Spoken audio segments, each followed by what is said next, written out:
Time now for this week's Health Matters. PA Lynn Szabo in the KFUG studios, along with myself, Paul Critz, and Mike Thornton. Back to boosters, and I guess is this like a CYA episode for you? Are you having to go back and kind of? No. Okay, all right. It's not a CYA. It's the day after we talked about it the last time. The CDC changed their whole position. Oh man, they should have checked with you. They're clearly their fault. It's the CDC's fault. Yes. Is it getting towards the point where it's almost getting to be like the boy cried wolf kind of thing? Because it's like they just keep changing stuff, and it's almost as if no one's listening anymore. I mean, thank God people like you are listening. But there's actually a kind of quote new CDC, like they call themselves the People's CDC, and they're trying to. Dr. Howard Zinn. No, I think they're actually legitimate concerned people because there's been an attitude shift at the CDC. Right.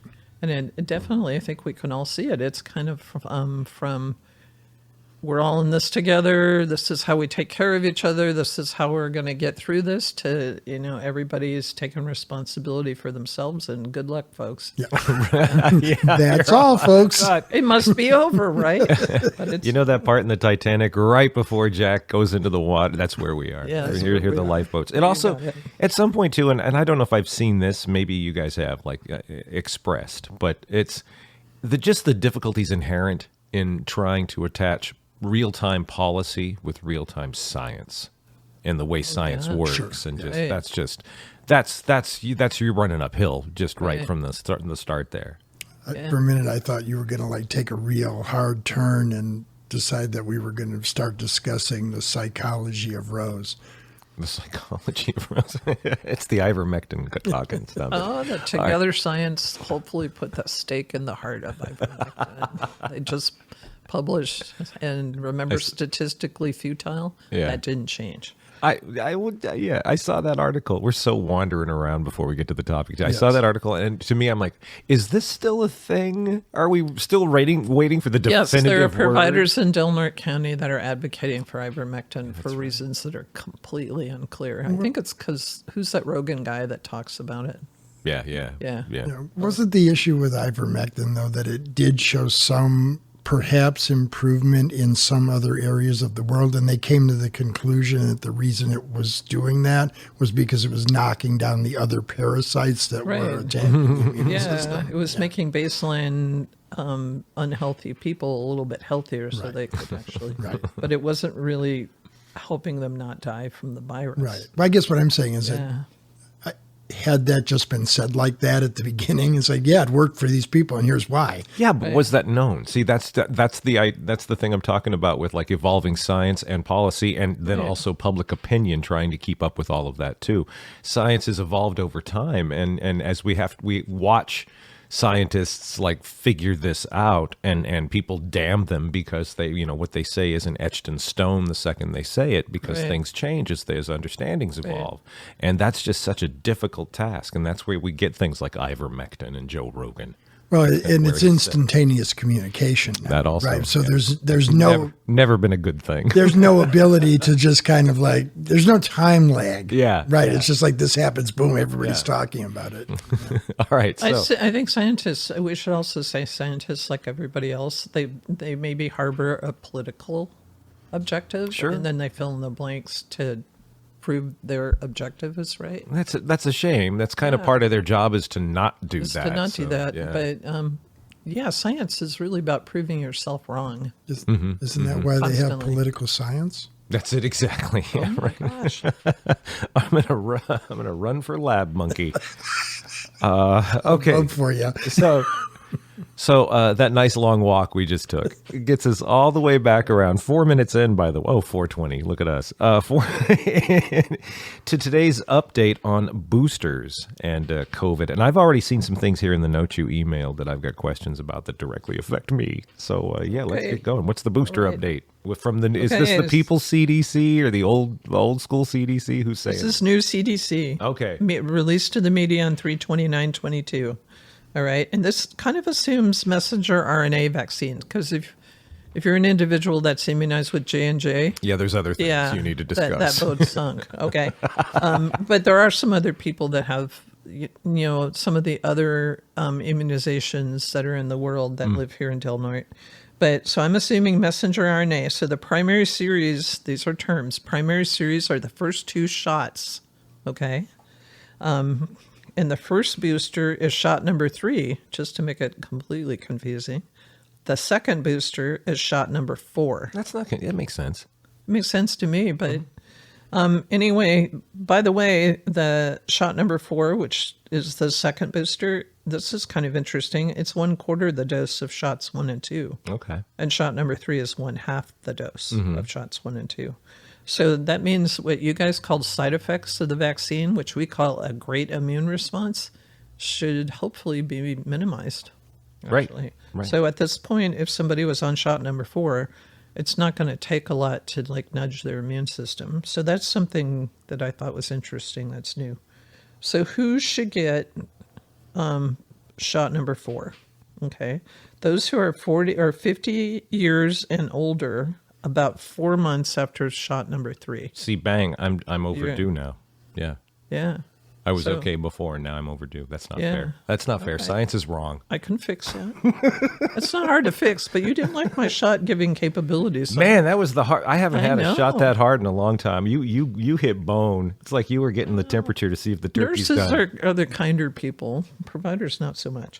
So anyway, if you are 50 years or older, about 4 excuse? months I after think so. shot number 3, I'm used to hurting people. Lynn Szabo, sadist. Right. The doctor of Del But the Norte. IV drug abusers in Arcata would always come to me because they said I was the nicest. So, Nicest. Okay. because Is that on a scale, or- I Yeah. didn't hurt them. They said Wow. I use numbing medicine. Other providers apparently don't for opening abscesses. But we digress. So Just for the record, she wasn't opening an abscess on me. I just want to be. It was shot number 3. So shot number 3, 50 years and older, you should get shot number 3 about 4 months after you, you should get shot number 4 about 4 months after you get shot number 3. If you're less than 50 years old and you are immunocompromised, and remember actually the list is growing, there's 12 basic things that you could have, and some of them are kind of interesting, like schizophrenia was added recently. Wow. Yeah, or like a liver transplant and you're on immunosuppressive drugs, or you have end-stage HIV or something, then those people who are less than 50 years old should get shot number 4. Now, always on that list of immunocompromised status is one that says if your doctor thinks so. Okay, so if your healthcare provider thinks you need it, and almost all of them say yes. Okay. Almost 100% say yes. So I have a Then you should get question. it. So the HIV and the liver transplant, that makes perfect sense to me, how that would classify as immunocompromised. I'm not quite sure how schizophrenia does. I don't think they know exactly, but schizophrenic people actually died at higher numbers. We were talking about older men in the initial wave of COVID. Older men who were diabetic were more at risk. And the whole time we were seeing high numbers in schizophrenic patients. Oh, okay. And it's unknown whether their health in general is poorer or why they weren't on the list sooner, because they were definitely high risk. Probably a group that doesn't advocate for itself very well, and nobody else really advocates for them. They're Just, kind I of had a never heard forgotten that. group. Sorry, I didn't mean. Yeah, so I don't think they understand why that's the case. But a lot of schizophrenic people died. And I don't think it matters whether one's schizophrenia is controlled or uncontrolled. So there's something in there that's yet to be discovered. Oh. So again, when do you get shot number 4? About 4 months after shot number 3, but they're encouraging people to time it before surges. So, and that's, we've all seen the news too. That's kind of where we are right now, right? Right, and I think we're probably before a surge. So, how do you know that, though? I mean, that seems to be kind of impossible to tell. But the big questions are: will Joe, average person, that would kind of be you, get his 4th shot in the fall, or would he get it now? So, if you have some recommendation that you should get it before a surge, like already had shot number 4. I had shot number 4 I had my shot number 3 timed right before Delta and shot number 4 timed right before Omicron, partially because that's how I decided to play it, and partially like happy coincidence. Really, really, because it kind of sounds like insider trading to me. It is a little bit. I read the journals. Yeah. We're going to have to do like the World War II style surge report, like how they had the maps with like the colors moving and all of that. So I am going to talk a little bit later about how one might predict a surge, how one might have an idea that it's happening. Yes, how one might. Yeah, because they think the next wave would come maybe in April. What? Yeah, the 2A whatever, right? The Omicron. Right. Yeah. Son of Omicron. So the next thing is, does one go for the original messenger RNA shot, or does one go for, let's say, a variant of concern specific formulation? Like, there is no variant of concern specific formulation in Del Norte, but it does exist in the world. It does? Where? Cities. What? Yeah, like San Francisco. Yeah, and Nueva York. What variant of concern have they tweaked the There vaccine? is an Omicron variant of concern vaccine. I had no idea. Yeah. Okay. I also have, I'm just guessing that it's in the cities. Cities, well-stocked stores. Yes, that's right. Yeah, it's like what's going on somewhere on the other side of the borders of the state of Podunk. Right. Right.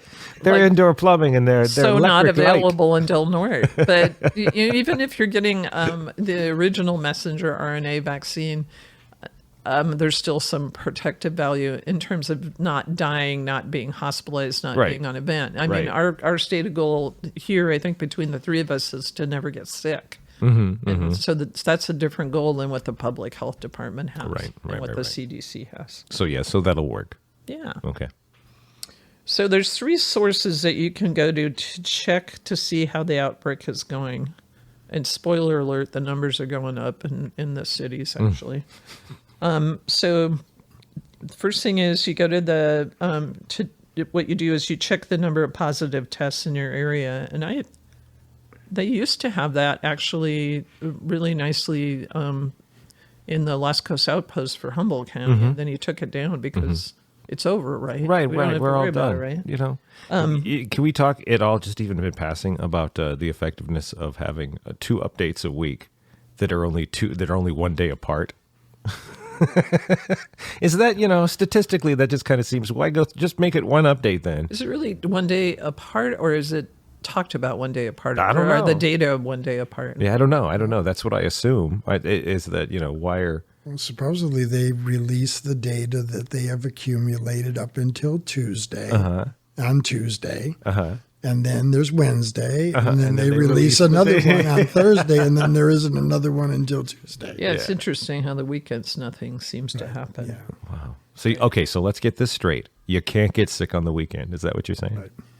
Well, that's what Sutter thinks when they close their walk-in clinic to use to most of the population. So anyway, the best site to go to find this out is actually updated daily, is the Integrated County View at the CDC. Oh, okay. Okay, and currently, this is as of last night, Del Norte is considered low.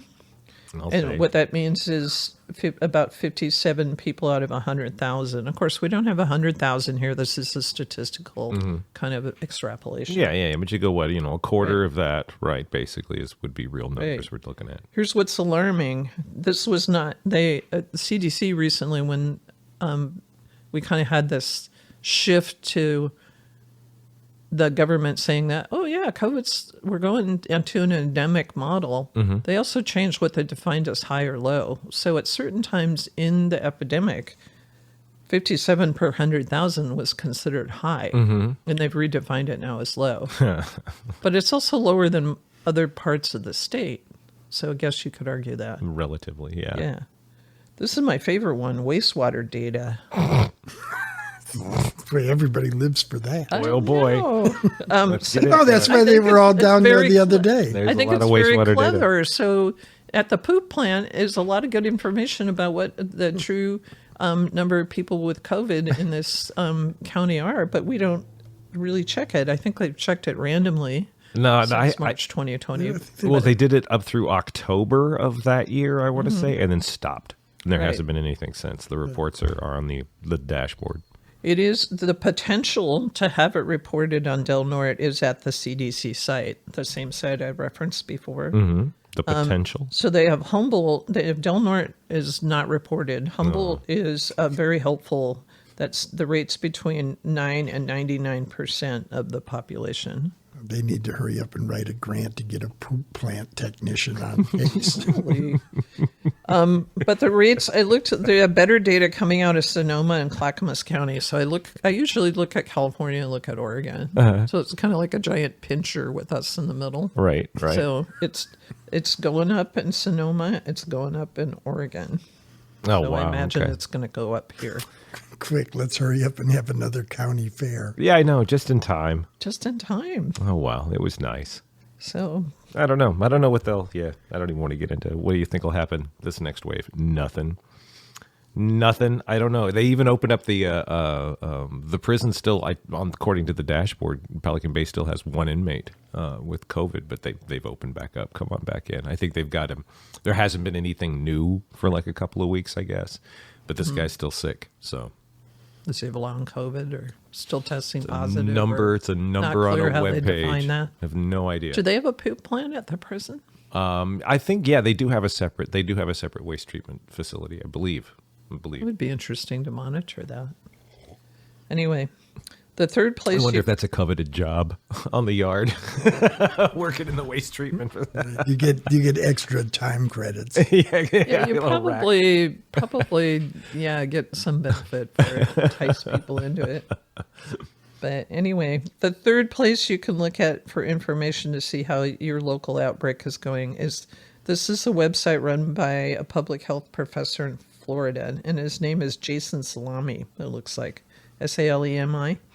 Okay. You might go salami. Give him a little, little slice. All right, sorry, Jason. I mean, I'm one to talk about weird last names. But anyway, Joey Salami. Joey Salami from Public Health is here. so he get data that are drawn from the CDC and the Department of Health and Human Services at a national level. And I got to say, all you have to do Google is his name and go to his website, and it was really hard to navigate. Although I think if I had more time, I could probably figure it out. It's at least the site that I pulled up was like a lot of advertising and stuff. Mm-hmm. So supposedly he's supposed to be a credible source. Okay. And it's SALEMI. Yeah. But it does look like it focuses on Florida. So once again, not very Del Norte specific. Yeah. The CDC has the best Del Norte data, and that's not even saying much. Oh, wow. So if the numbers are starting to go up, I think I would look at trends and not absolutes on this, because the absolutes have been redefined to be less alarming as we now are in a quote unquote endemic phase. And we're supposed to take more responsibility for ourselves and not so much rely on the government. Yeah. So I would look at the change over time, I think is probably the best way to see. And it looks like everything around us is going up. Are we going to have to start like brewing our own vaccines? I don't know if you brew it. All right.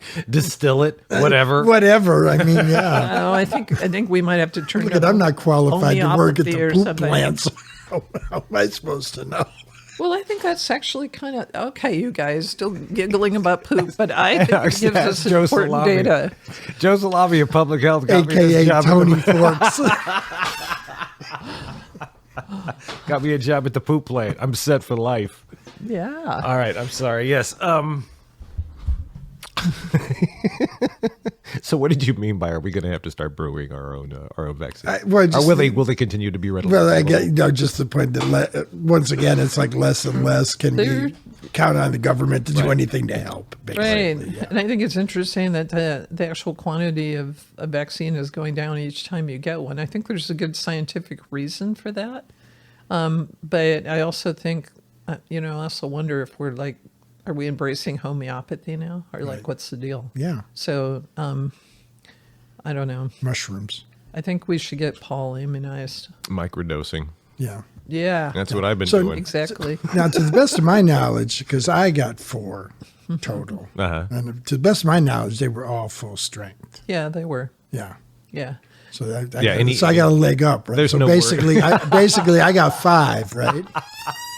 I got a leg up. No, because the timing doesn't support that.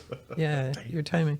So the question is for somebody like you and also me, like when do we get number, I think we're both headed toward number 5. So when do we get number 5? I think it was good that we got boosted just before Delta and just before Omicron. I think that was smart, but we're also trailblazers. Like, when do we get the next one? It's really kind of unknown. That's a no data zone. Will there be any? There's totally. I'll tell you what's happening at UHS is that since we're taking walk-ins, we really truly are. I verified. Okay. Taking walk-ins Monday through Friday, anytime we're open, so not at lunchtime. Don't have to be a patient. Don't have to be a member of the native population. What they're doing is they're getting vials of 20 and they're only using 1 or 2 and they're toasting them. So that means that then they're done for the day and they're thrown away. Oh my God. So the wastage is huge. So no, if you have friends in right places, you will never have to brew your own, I think. So be nice to the nurses is the take home. Oh no, that's always a smart. Yeah, it's always very smart. Yeah. So shouldn't they be like repackaging these in a different manner if so much is being thrown away? I mean, no, that's what the nurses sit around and talk about that. Is this? I mean, when you said you get less now, you get less vaccine now. When you said, I think you said something when you get one. What's the one? What are you talking about? What are you getting? What number? Less vaccine. What is that? How does this work? So the individual. So there was the full dose, 1 milliliter dose. That's what I was giving to people when I was immunizing. Those are shots 1 and 2. I thought you were talking about actually getting vaccines delivered from. No, we have Pfizer. plenty. There's a plethora of it, as they say. But there's pretty much the same size vial. I think Pfizer's vial is a different size. But let's say Moderna, pretty much the same size vial. You're supposed to be giving less. There's fewer people asking for it. And so now there's a lot of wastage. Okay, gotcha. Because it's kind of a temperature sensitive vaccine, and you can't like use it and have the vial sit around for a month. Right. You know, I think it is 8 hours, and it has to be temperature controlled. Okay. but they're getting paid for all of that, right? They're getting Pfizer and Moderna. They're getting paid for all that. And it's interesting. The vials have different identification colors on them, so you know whether this is one you should give for a 3rd shot or a 4th shot. And we haven't gotten those specific vials yet, so we're still drawing off, the same vial or not the same exact vial, but the same type of vial that say I was giving shots a year ago on. So it is really weird. And I think what they're going to do is they're going to say, okay, now you're going to get rid of all of them that don't have the red line on them. Right. Yeah, then you got to get rid of all the ones that don't have the red and green line on them. And so there is going to be, built into the system is wastage. Yeah. I think that's that is a little. Yeah, that would be an interesting talk. Any idea how much wastage? And I could imagine be it varies from site to site. So if there's 20 if you're giving a half a dose, so the half a dose, it's not really half a dose, but the number 3 dose is 0.5 milliliters, and you have a vial that has 20 milliliters in it, and you used to be giving 1 milliliter, and maybe you get 5 people in, and now you're only giving a half a milliliter and you get 2 people in. Right. There's more and more wastage. So that's 19 milliliters of vaccines so gone. It's the majority of the vial. Well, and that's why, there should be an immediate demand for a repackaging from the pharmaceutical company, because, why not send them out in 5-dose vials as compared to 20? Well, your cost will go up relative to that too.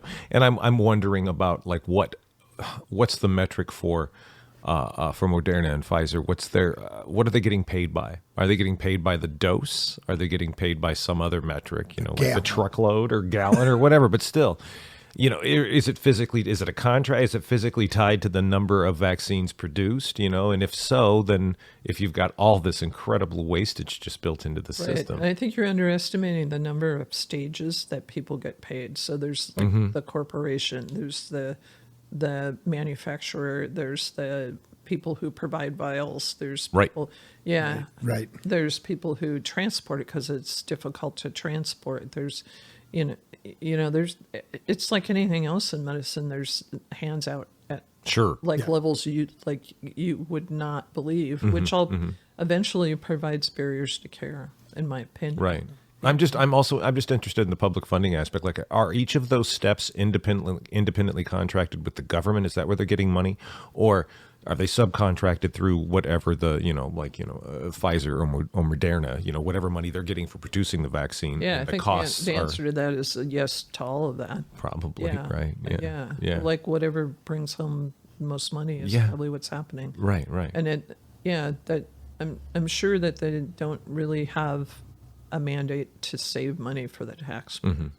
Sure. Absolutely positive of that. No, and especially in times of emergency, we that's the first thing we Right. throw out. And, I think they could say if I could call up, head Moderna guy, hey, like, I'm in the trenches here. Give me some 5-dose vials. Release the hounds. Yeah, That's what he says. something like that. Oh no, impossible. It would take forever. With barriers everywhere. Yeah. And then, but if I was somebody else calling them saying, can you label them with a little red line so that the nurses won't lose their minds and they'll understand? Oh yeah, done like that. Who's the someone else who could get that done? I don't know, the guy who packages maybe the CDC, or the guy who makes the label and puts it on.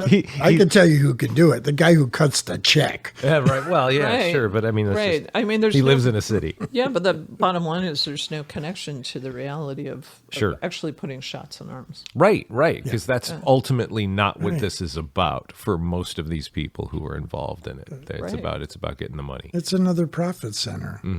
It's I mean, see, this is the part that's just infuriating, right? Because it's like, Oh, you guys have no idea. no, I can only imagine what it's got to be like for you. I mean, I just, yeah. Right. Yeah. I mean, COVID has made entire industries all of a sudden, entire subspecialties of medicine. Like there exists, people still on vents, right? Really? And and they go to special centers, of which I think there's 3 on the West Coast that I'm aware of, and they languish there. For long-term COVID? Yeah. Like- It's not long-term COVID. It's the tragedy of somebody who's never going to wake up, who's Oh, Family- downstream. They're like on permanent life support. right. They're Because of COVID. yeah, And because of COVID. 3 of these warehouses on the... Yeah, on they the- warehouse. Yeah. Wow, I have no idea. And no, there might be fewer of them as we get away from Delta. I mean, they kind of sprung up as they happen in Delta, but that's like a whole subspecialty of pulmonology now to take care of people on long-term vents. Wow. And most of them are people that are on long-term vents because of COVID. And this industry then springs up, and then it can fit all these other all these other reasons to Yeah, he needs all of his other support mechanisms and all of that. It's way creepy. How long? I don't even know how to ask this. I mean, how many people are we talking about, and how long could somebody remain in I don't that know. state? But my durable power of attorney says, don't do that to me. Right. So, that's why we talked about what to have at home in your COVID first aid kit, durable power of attorney. Right, Don't right. be that person. wow. If your Wow. family can't let you go, have it written down somewhere so somebody can know what your intent I is. mean, are we talking months or years? Well, so far it's months. It's kind of on its way to years. I imagine some of these people get better over time, a small percentage, and I imagine a larger percentage die, and then a certain number are still in limbo. I just see this 21st century COVID version of the TB wards from 100 years ago. Right. Yeah. Right. Yeah. Wow. Yeah. Wow. Yeah, it's creepy, isn't it? But and that's like a nursing specialty now to take care of people on vents because the nurses kind of run it. It's probably run by a pulmonology group. Yeah, Wow. well, that's cheery. Yeah. Thanks. Yeah, Thanks, Lynn. durable power of attorney. So I guess No, I it need does to sound- talk to you about my 4th shot then sometime Yeah. soon. Yeah. You can either come into the clinic Mm-hmm. anytime and bring anybody else in a similar situation that might be in your sphere. Okay. Okay. And Nurse Tracy, who gives away good shots. Does she really? Yeah, she really does. You're kind of smiling a little It arch. sounds like a setup. No, Miss- Nurse Tracy. This is why you never want a doctor to draw blood off of you, or Really, like, yeah. or not that I'm a doctor, but the nurses do it every day, multiple times a Right, day. right. They've just got the practice. And I have hand. personally gotten shots from Nurse Tracy, and she will take good care of you. Okay. I think you did too. Do you have any comment on Nurse Tracy? Was that Nurse Tracy? Yeah, she was. Fine. It was fine. I mean, I just told her, I said I could do it myself, but she wouldn't let me. Yeah, I know. That's you. She probably thought a minute about Any it. thoughts on? Yeah, your thought was that Nurse Tracy? Okay, that's great. Yeah, That's Nurse great. Tracy, Hey, thanks a Nurse lot. Aaron. Because it was a gossamer like experience. Yeah. Okay. Right. I yeah. thought you were just coming off like Joey Salami over here. AKA Tony Ford. Nurse Shammy up at Father Tim's. Nurse Shammy wants a call back from Oh, her. yes. I tried to get a hold of Nurse Shammy you because she sent us something. And I said, well, how about we do an interview about this? And I never heard back from Nurse Shammy. Oh, Well, okay. then I shall chastise Nurse Shammy Yes. about it. I think you should. You guys are both like pointing at each other. And she has good things to tell us about Father Tim's Right. immunization efforts up there. The place is jumping. Working. We were up there just one random Saturday, and it was happening. There were lots of people there. Yeah. There are lots of UHS patients who live in Smith River actually got immunized there. Yeah. So, Yeah, it was super easy. Even we were, I think, one person, at least Persephone, I think, just got a booster while we were there because it was just Yay. boom like that. yeah. All right. Well, that's it for this week's Health Matter. I assume you have anything else? I don't have anything else. Okay. Except next time we're going to talk about weird medical terminology. Weird medical Yeah, Mike terminology. Thornton's request. Like what kind of weird medical terminology? I want to know. Like. How we really Like- talk. Oh, it's not like it's not going to be one of those It's medical. a little bit of oddities. dark humor of the ER nurses too. Okay. Ooh, gotcha. All right. Yeah. Ooh, that could be fun. Okay. Yeah. All right. Well, The that's corporate manual of Tony Salami's clinic. it's Joey Joey Salami. Salami, sorry. Joey Salami of Public Health. Thank you very much, Lynn. We'll see you next week. Okay. Bye-bye. Holy mother of God, he's flatlining. You killed him. Dude, you missed the 3rd home run and you killed him. Where are those little heart paddle things that George Clooney uses? Not those! Dude, let's just bail. Give me these things. You're gonna kill him. Clear. It looks like you're overdue for your dose of Health Matters, a show about all matters of health, right from the mouth of local PA Lynn Szabo into the receptive ears of the KFUG crew, packaged neatly for any listener hoping to stay informed in the wide, wild world of health, diseases and medicines, new developments, and the unforeseen impacts of both. All that and much, much more on Health Matters. On the air Sundays at 12:30 p.m. and Tuesdays at 11 a.m., with episodes produced and published on our YouTube channel. For all your health matters, it's Health Matters, only on 101.1 FM on your radio dial and streaming worldwide on kfugradio.org. Damn it, man, I'm trying to save an innocent life.